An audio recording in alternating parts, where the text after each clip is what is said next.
नमस्कार दोस्तों, स्वागत है आपका हमारे YouTube चैनल जरधारी क्लास में। तो दोस्तों, उत्तराखंड लोक सेवा आयोग की एक और भर्ती जो रक्षक भर्ती है, इसका यहाँ पर विज्ञापन आ चुका है 13 जनवरी 2023 को। तो आज ये दूसरी भर्ती उत्तराखंड लोक सेवा आयोग दे रहा है। तो यहाँ पर विज्ञापन प्रकाशन की तिथि 13 जनवरी 2023 है। पद नाम है रक्षक, उत्तराखंड लोक सेवा आयोग परीक्षा 2023। तो ऑनलाइन आवेदन पत्र भरने की अंतिम तिथि 2 फरवरी 2023 है और परीक्षा शुल्क जमा करने की भी अंतिम तिथि 2 फरवरी 2023 ही है।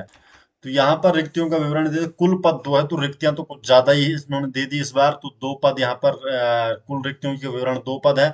और इसमें जो अनारक्षित है, ये 2 पद है अनारक्षित वर्ग के, और कोई भी यहाँ पर श्रेणी में यहाँ पर पद नहीं है। और उत्तराखंड महिला में है क्षैतिज आरक्षण 1 पद।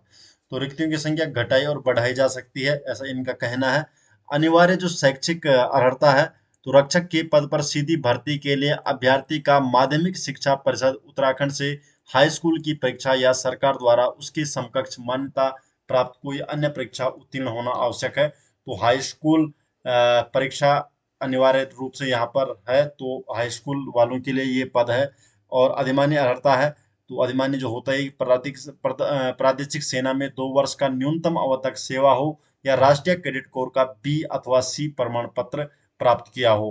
राष्ट्र और टिप्पणी है, राष्ट्रीय कैडेट कोर के सी प्रमाण पत्र धारक अभ्यर्थी को बी प्रमाण पत्र अभ्यर्थी पर वरीयता दी जाएगी। अगर आपके पास सी प्रमाण पत्र है तो बी से ज्यादा।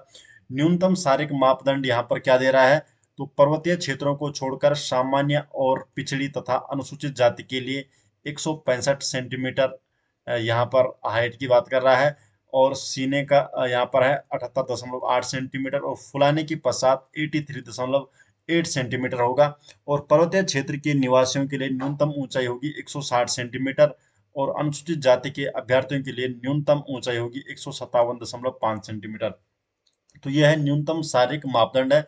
और महिलाओं के लिए जो है, तो सामान्य वर्ग के अन्य वर्ग के लिए 152 है, अनुसूचित जनजाति के लिए है 147 सेंटीमीटर, पर्वतीय क्षेत्र के लिए 147 सेंटीमीटर, और शारीरिक वजन होगा 45 किलोग्राम न्यूनतम। और ऊंचाई तथा सीने की माप में छूट है, तो पर्वतीय क्षेत्र का दावा किए जाने की दशा में अभ्यर्थियों को प्रशस्त 3 के अनुसार प्रमाण पत्र प्रस्तुत करना होगा। तो अगर पर्वतीय प्रमाण पत्र यहाँ पर क्या है, दिखाना होगा।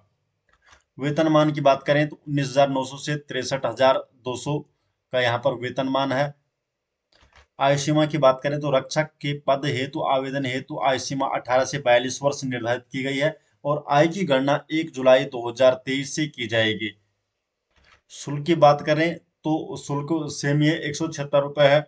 और आर्थिक रूप से कमजोर के लिए भी 176 है, अन्य पिछड़ा वर्ग के लिए भी 176 है, अनुसूचित जाति के लिए और जनजाति के लिए 86 रुपये है। और उत्तराखंड के अनाथ बच्चों के लिए यहाँ पर कोई भी शुल्क नहीं है। अब देखते हैं कि यहाँ पर ये 100 अंकों का वस्तुनिष्ठ प्रकार का ये प्रश्न पत्र होगा, और 2 घंटे का समय होगा। तो 2 खंडों में ये प्रश्न होगा। खंड ए में सामान्य ज्ञान और सामान्य अध्ययन 75 अंकों का तो ये है। और यहाँ पर इन्होंने टॉपिक भी दे रखे कहाँ कहाँ से पूछे जाएंगे। सामान्य विज्ञान एवं कंप्यूटर से संबंधित जानकारी, भारत का इतिहास तथा भारतीय राष्ट्रीय आंदोलन, तो जो नया सिलेबस है उसके अनुसार इन्होंने यहाँ पर ये दे रखा है। तो उत्तराखंड का इतिहास 6 अंक का, उत्तराखंड की संस्कृति 6 अंक की, समसामयिक घटनाएं 7। तो इस तरीके से इन्होंने ये दे रखा है। और अगर बात करें सेकंड में, तो सामान्य जो हिंदी है वस्तुनिष्ठ प्रकार, तो 25 अंक की यहाँ पर क्या है, सामान्य हिंदी दी जाएगी। यहाँ पर न्यूनतम अंक कितने चाहिए, तो अनारक्षित श्रेणी के लिए यहाँ पर 45% अंक यहाँ पर क्या है, मान्य होगा। ये क्वालिफाइंग मार्क्स है 45%।